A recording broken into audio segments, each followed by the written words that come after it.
Buenas tardes con todos. El día de hoy vamos a tocar un tema también bastante importante, continuando el ciclo de temas en geriatría que está desarrollando la unidad de anciano frágil del Hospital Revalietti. En esta oportunidad, el tema que voy a presentar es el manejo de la EPOC en el adulto mayor, control de síntomas. En primer lugar, nosotros, para hablar acerca del envejecimiento pulmonar y también de la misma forma la contaminación que hace que esto suceda de forma más gradual y paulatina, debemos entender una cosa. Todas las personas, todos los seres vivos de este planeta van a envejecer. Por lo tanto, la estructura pulmonar va a cambiar. Entonces, nosotros debemos identificar en primer lugar aquellos procesos que ayudan a que este envejecimiento se descompense o sea más acelerado. En ese sentido, nosotros tenemos que reconocer que los pulmones son aquellos órganos que están expuestos a desarrollar más envejecimiento producido por agentes inhalados o por patógenos externos. Y esto se ve influido necesariamente por cierto tipo de cambios que se genera dentro de su estructura. Por ejemplo, una remodelación estructural que hará que necesariamente estos pulmones disminuyan su función o su funcionamiento. Si nosotros recordamos, existe una estructura bastante importante en los pulmones, que es la estructura alveolar, ¿no? Que es donde se realiza el intercambio gaseoso a través de una red capilar pulmonar. Este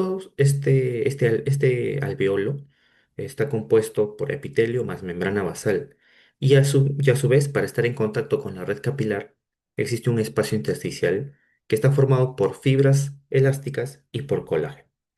Cuando normalmente estas dos estructuras continúan en un proceso de envejecimiento, existe mayor dilatación de estos espacios aéreos y existe un colapso temprano de las vías respiratorias pequeñas.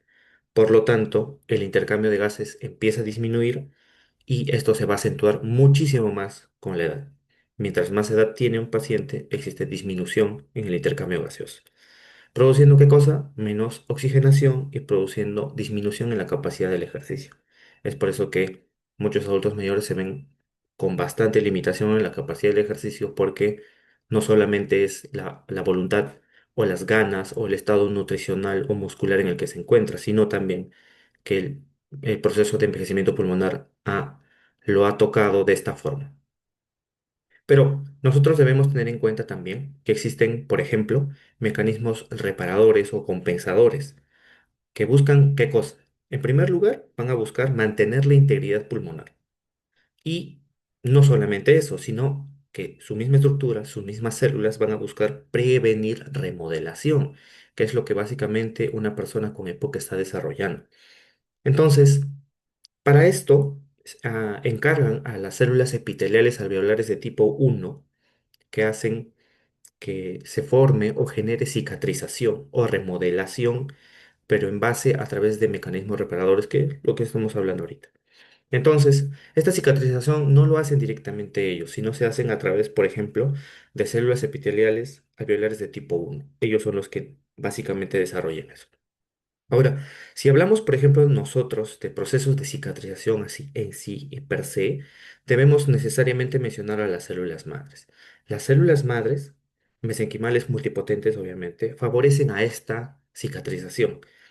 Y esta cicatrización necesariamente va a generar un producto, ¿no? Va a generar un tejido pulmonar subepitelial que está compuesto por células epiteliales, está compuesto por macrófagos, está compuesto por fibroblastos reparadores, que hacen, cada uno de estos actores que acabo de mencionar, reparan la matriz extracelular pulmonar, por lo tanto, mantienen o conservan la arquitectura alveolar.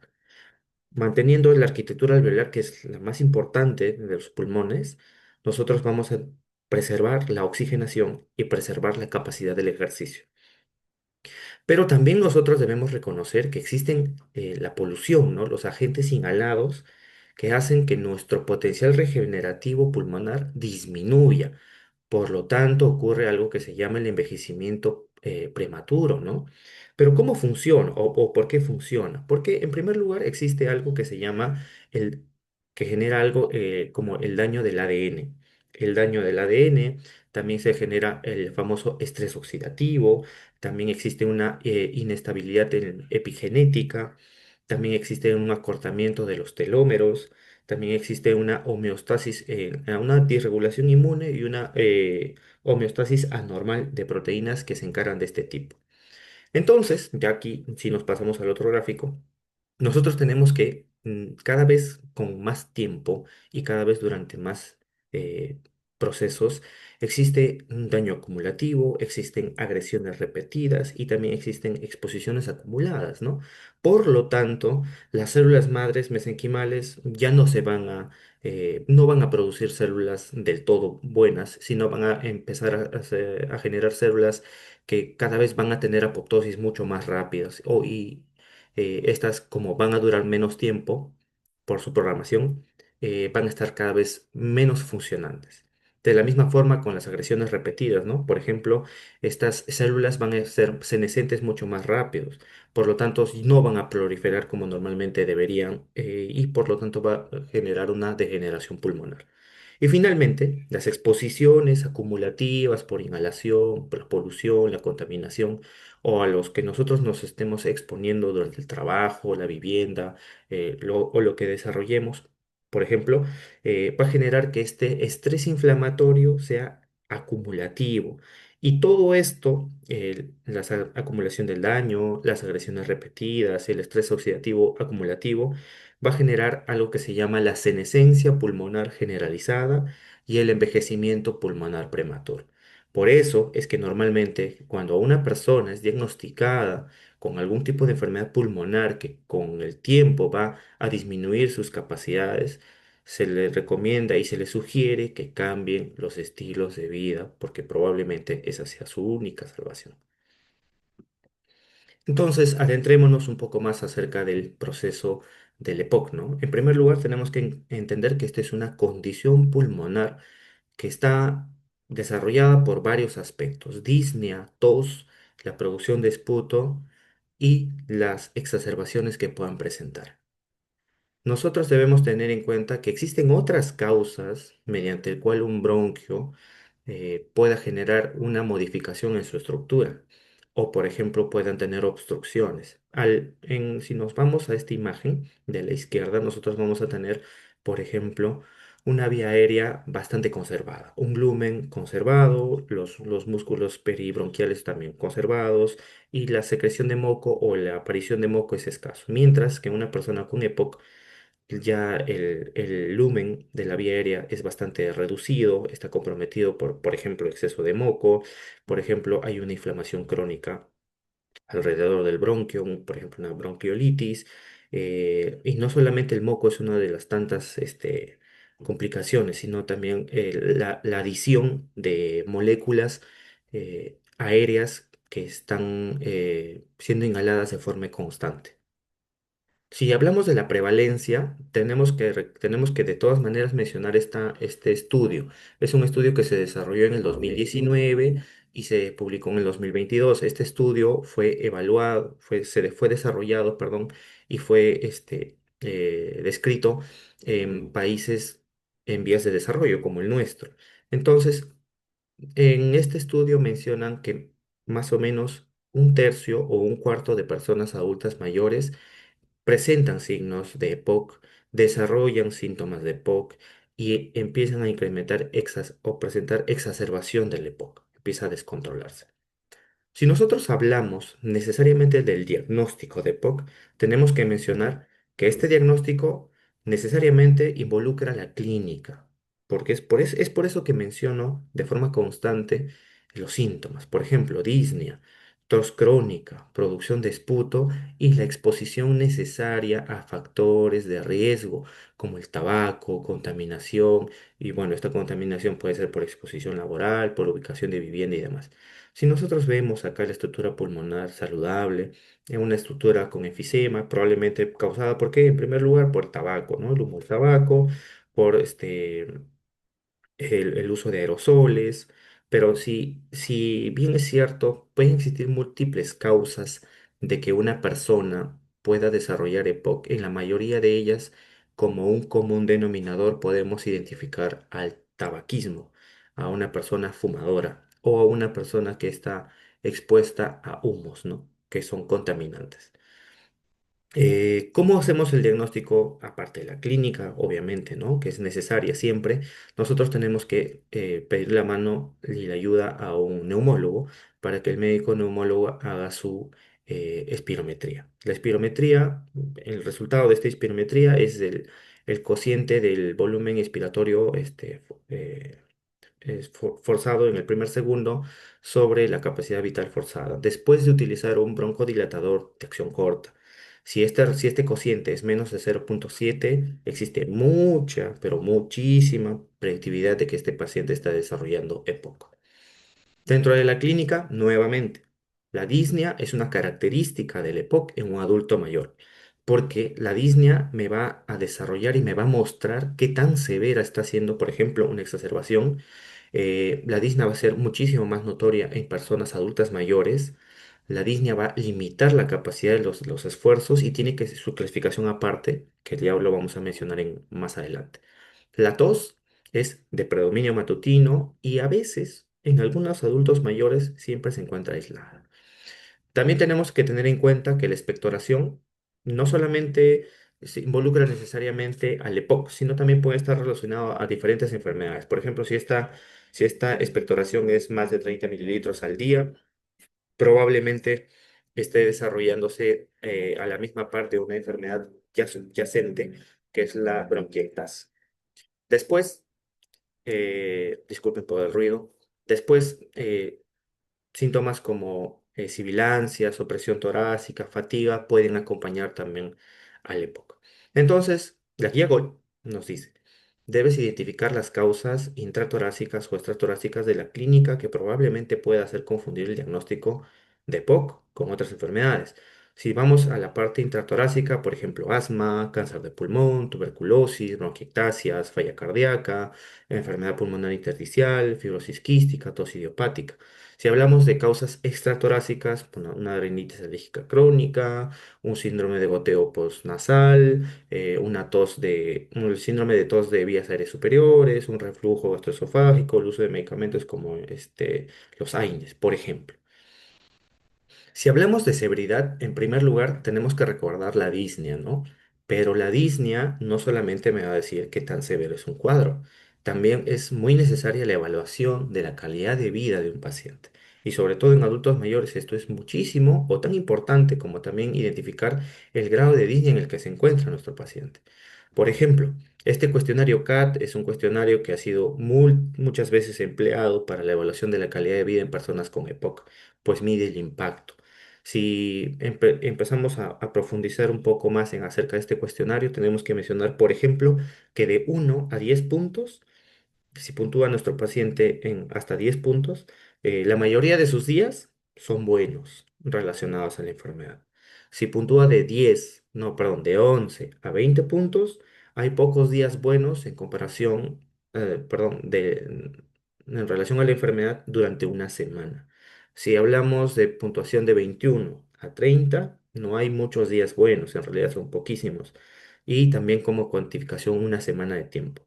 Si hablamos de 31 o 40 puntos, existe una limitación máxima por enfermedad, por la EPOC.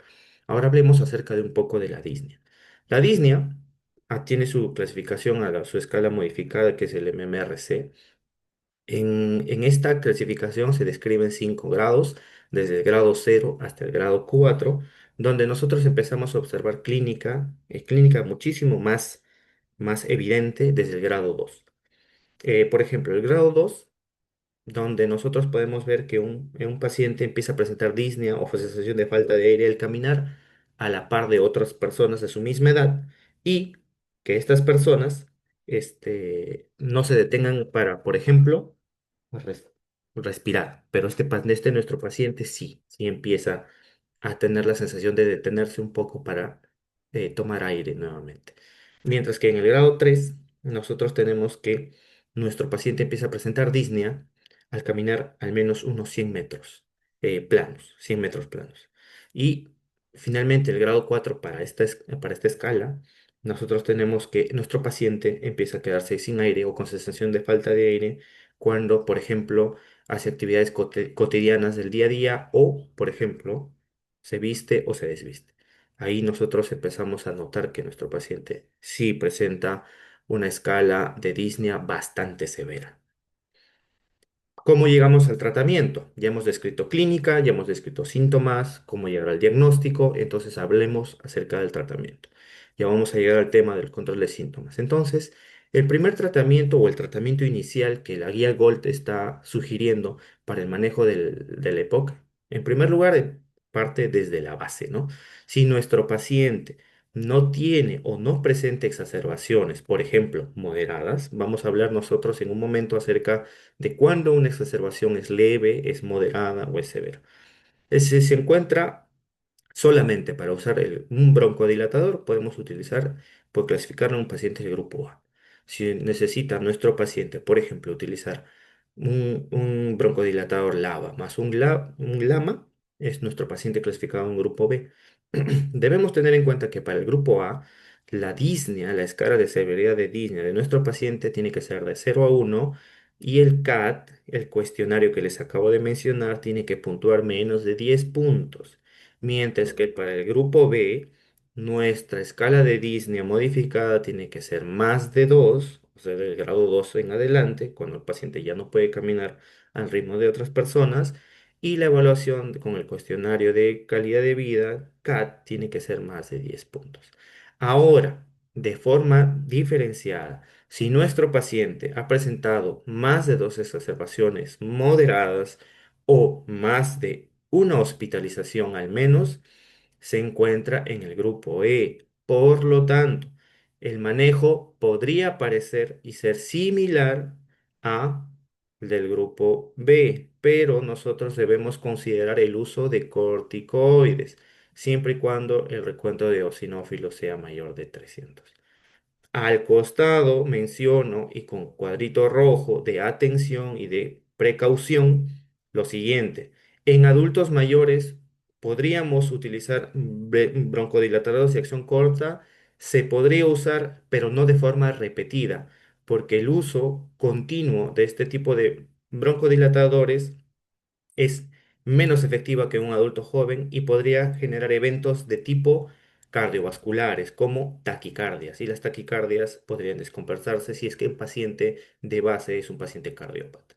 Las metilsantinas, por las demasiadas interacciones intrafármacos, recuerden que nosotros tratamos a adultos mayores con la enfermedad. No la enfermedad se desarrolla en un adulto mayor nada más. Recuerden las múltiples enfermedades y múltiple polifarmacia que pueda tener nuestro paciente, por lo tanto las metilsantinas no es una recomendación adecuada. De la misma forma, los corticoides. Los corticoides son medicamentos que se utilizan de ciclos cortos, no espaciados, ni tampoco intercalados o de ciclos largos, podría tener algún factor benéfico, pero si es que se usa de forma prolongada, no es efectivo, genera muchísima contraindicación de tipo gastrointestinal, ¿ya? Y de la misma forma el oxígeno. Si bien es cierto, el oxígeno forma parte del tratamiento no farmacológico, nosotros debemos tener que no se puede utilizar en todos los escenarios. Solamente existen escenarios precisos para utilizar el oxígeno. Hablemos ahora sí de la exacerbación, de las exacerbaciones. Se define como las exacerbaciones a los episodios caracterizados por disnea, tos con o sin expectoración que empeoran en menos de 14 días. Eso es lo que describe la guía GOLD. Entonces, las exacerbaciones se van a clasificar en leve, moderada y grave. ¿De qué va a depender? De varios factores. Por ejemplo, si la disnea no evaluada con la escala de disnea que nosotros conocemos, sino esta es una escala visual, es menos de 5 puntos, puede ser una exacerbación leve. Si la frecuencia respiratoria es menos de 24 respiraciones por minuto, leve. Si la frecuencia cardíaca cumple estas características, leve. Si la saturación de oxígeno en reposo es mayor del 92%, de la misma forma. Y si la PCR sérica es menos de 10, de la misma forma. Estamos hablando de una exacerbación leve. Pero si nosotros tenemos al menos tres, por ejemplo, disnea, saturación de oxígeno, una PCR, de las cinco variables que nosotros hemos mostrado, estamos hablando de una exacerbación moderada. Y cuando hablamos de una exacerbación grave, cuando encontramos la misma condición que la moderada, 3 al menos de 5, pero en el análisis de gases arteriales nosotros encontramos a un paciente con hipercapnia y un paciente con acidosis. Entonces, ¿estamos hablando de qué? De una exacerbación grave. Si nosotros ya hemos identificado una escala de severidad de disnea, hemos identificado el tratamiento inicial que podríamos brindar a nuestro paciente, tenemos que identificar si es que está desarrollando una exacerbación o no está desarrollando una exacerbación. Debemos identificar también y evaluar de una forma adecuada un paciente con EPOC, porque normalmente suele confundir o encubrirse con otros tipos de patologías pulmonares, cardíacas, como por ejemplo neumonía, que es la más frecuente, un tromboembolismo pulmonar que la secunda, una falla cardíaca que también es muy frecuente, un derrame pleural, un neumotórax o algún tipo de una miocardiopatía o fibrilación auricular que ya incluía el paciente desde hace bastante tiempo. Entonces, debemos no solamente valorar la gravedad de las de las exacerbaciones, sino también identificar que éstas no se estén realizando o se estén descompensando porque existe otra patología adicional. Debemos identificarla bien. Entonces, ¿cómo debemos manejar? ¿Cómo debemos controlar estos síntomas? ¿Qué debemos hacer? Primero, identificar la gravedad. Ya sabemos cómo identificarla. Debemos realizar una toma de la medida de gases arteriales, es necesaria, y una radiografía de tórax para identificar ante qué estamos, si es que hay algo más o solamente estamos ante un cuadro de exacerbación de POC per se. Después, si es que es necesario utilizar una suplementación con oxígeno, hay que hacerlo. Y es necesario, según la guía GOL, utilizar un AGA seriado. Es la única forma de nosotros saber realmente cómo se encuentran las presiones de oxígeno, la saturación de oxígeno, si es que nuestro paciente está empezando a empeorar o está empezando a mejorar. De la misma forma, el uso de broncodilatadores. Si nosotros tenemos que nuestro paciente utiliza sus broncodilatadores, por ejemplo, cuando se encuentra en el grupo A, ¿no? Broncodilatadores, ya tiene su frecuencia, tiene su dosis, pero nosotros cuando tenemos una exacerbación debemos identificar que este incremento de la crisis o, perdón, la presentación de una exacerbación hará que yo mi tratamiento lo modifique. Por ejemplo, y por lo tanto, tiene que aumentar la dosis y tal vez la frecuencia del uso del medicamento o de los medicamentos. Si por ahí es necesario en algún momento y de ciclo corto utilizar un SABA y un anticolinérgico para mejorar la acción de los broncodilatadores, lo voy a hacer. O tal vez podría ser una alternativa utilizar un broncodilatador de acción larga, ¿no? De la misma forma, el uso de corticoides podría ser una buena opción si es que es de un ciclo corto, para mejorar solo la exacerbación y después mantener el tratamiento independientemente del uso de corticoides.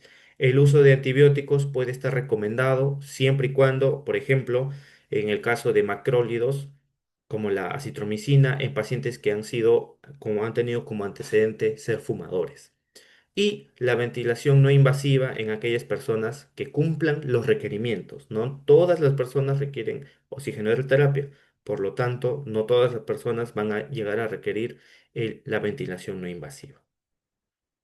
Ahora sí, para completar y para terminar la exposición, que también ha sido bastante corta, la verdad. Nosotros debemos enfocarnos muchísimo, pero muchísimo más en el tratamiento no farmacológico. ¿Por qué? Empezamos nosotros a desarrollar la educación. Si nosotros nos enfocamos y educamos al paciente, nuestro paciente va a modificar el comportamiento. Por lo tanto, el paciente, si ya está educado, está sensibilizado, la primera medida más importante y la primera medida que va a ser fundamental y la piedra angular en el tratamiento de una persona con EPOC es dejar de fumar. Dejar de fumar. El cigarrillo, necesariamente el tabaquismo, perdón, el hábito tabáquico va a complicar los escenarios y va a generar el inicio de exacerbaciones muchísimo más complicadas. Entonces, por lo tanto, la deshabituación del hábito tabáquico es fundamental en este tipo de pacientes. Segundo, el inicio de la actividad física. Doctor, pero estos pacientes tienen ya limitaciones en la ventilación, es cierto, pero no todo tipo de actividad física tiene que involucrar necesariamente que nuestro paciente termine realmente extenuado, ¿no? Puede existir actividad física del reposo, puede existir la no exigente, pero es necesaria de todas maneras. La vacunación. Nosotros, o bueno, se ha descrito en mucha literatura geriátrica que la vacunación está ligada tanto o más con la educación. Por ejemplo, el uso de vacunas contra neumococo, contra influenza, contra COVID-19 son, son una medida que harán que las exacerbaciones se reduzcan porque también reduces otros factores de riesgo que puedan desencadenar una exacerbación de EPOC. Después tenemos que volver y necesariamente mencionar algo que también es importante, la rehabilitación pulmonar. Si nosotros identificamos un paciente con EPOC, no nos debemos de quedar solamente en que decir, señor, sabe que usted a partir de ahora va a dejar de tomar otros medicamentos, va a consumir sus medicamentos para EPOC y va a dejar de fumar. No solamente es eso, simplemente también, perdón, de forma añadida y complementaria al tratamiento, debemos indicar el tratamiento de rehabilitación pulmonar. ¿Por qué? Porque estos pacientes van a verse mejorados. ¿En qué? En la disnea. Van a tolerar mejor el ejercicio. Vamos a disminuir episodios de hospitalización producto de exacerbaciones descompensadas y vamos a disminuir la sensación de descompensación en ansiedad y depresión, que son una de las comorbilidades muy frecuentes en adultos mayores porque normalmente estos pacientes no entienden lo que está sucediendo, por lo tanto, empiezan a desarrollar estos episodios con mucha frecuencia. Y finalmente, hablemos acerca de la oxigenoterapia. La oxigenoterapia tiene sus indicaciones, no se usa en todos los pacientes y solamente tienes que cumplir o completar estos escenarios. Si tiene una presión parcial de oxígeno menor de 55 milímetros de mercurio o una saturación de oxígeno menor del 88%, podemos utilizar oxigenoterapia. ¿Va a depender de qué? De la capacidad que nosotros podamos hacer. Por ejemplo, en ventilación no invasiva, cánula binasal, máscara de reservorio. Si nosotros tenemos un paciente con una presión parcial de oxígeno entre 55 y 60 milímetros de mercurio, pero además tiene una policitemia compensadora, es necesario el uso de oxigenoterapia. Por ejemplo, mecanismos de ventilación no invasiva, podremos incluso hasta llegar a las cánulas de alto flujo, incluso. Y cuando tenemos un paciente con una presión parcial de oxígeno de 55 a 60 milímetros de mercurio, pero nosotros sabemos que nuestro paciente tiene de forma concomitante una insuficiencia cardíaca, podríamos utilizar de la misma forma oxigenoterapia. ¿De qué dependerá de que nosotros lleguemos, por ejemplo, a utilizar una ventilación mecánica invasiva, a diferencia de la ventilación no invasiva? De que el paciente, aparte de que tenga una exacerbación severa, tenga antecedentes de exacerbaciones en los últimos 14 días, exista un compromiso hemodinámico y se esté asociando de la misma forma un proceso infeccioso intercurrente. Entonces, eso hace que una persona con EPOC necesariamente pueda ser candidato para el uso de la ventilación mecánica invasiva. Entonces, agradezco el tiempo de ustedes para con esta charla a tener algunos conceptos un poco más claros acerca del EPOC y acerca del manejo. Recuerden, el manejo en un adulto mayor no suele ser de la misma forma que un adulto joven. Recuerden las comorbilidades que pueden existir, deterioro cognitivo, pueden existir enfermedades cardiovasculares, pueden existir trastornos ansioso-depresivos, puede existir por ejemplo, algún tipo de cáncer en desarrollo. Entonces, todo esto hace que el manejo sea diferente y siempre debe ser individualizado. Si bien la guía Gold es una guía que te indica cómo debe ser el tratamiento desde el manejo inicial, el manejo de exacerbaciones y hasta incluso para el manejo no farmacológico, debemos tener en cuenta que cada uno de nuestros pacientes de manejo debe ser individualizado. Muchas gracias por su tiempo y que tengan una buena tarde.